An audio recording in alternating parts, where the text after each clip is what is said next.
सदिश गुणनफल का ज्यामितीय अर्थ यानी geometrical meaning of vector product को समझने के लिए जैसा आप चित्र में देख रहे हैं कि एक समानांतर चतुर्भुज ए बी सी डी है और ए बी की दिशा में और उसी के मापांक के बराबर ए वेक्टर है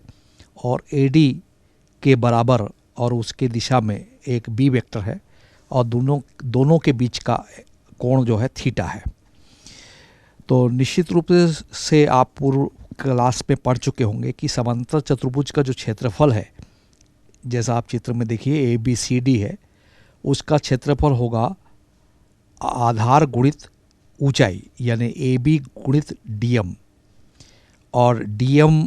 वो लंब है और इसलिए वो ए डी साइन थीटा होगा। और ए बी जैसे कि मैं पहले ही बता चुका हूँ कि ए बी के मापांक के बराबर ए वेक्टर का मापांक है, तो ए बी की जगह हम ए और ए डी की जगह बी साइन थीटा लिख सकते हैं। तो समांतर चतुर्भुज का क्षेत्रफल आप देख रहे हैं कि वो ए बी साइन थीटा है और ए बी साइन थीटा क्या है?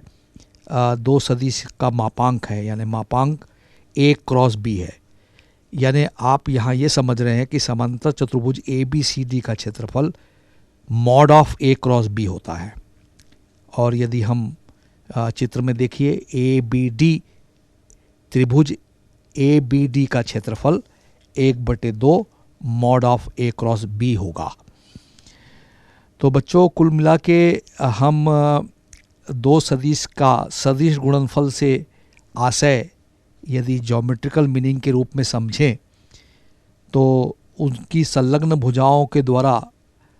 दिशा परिणाम एवं दिशा में सदिश जो ए और बी निरूपित है उनके सदिश गुणन के मापांक के बराबर उस समांतर चतुर्भुज का क्षेत्रफल होता है। और यदि त्रिभुज के क्षेत्रफल की बात करें,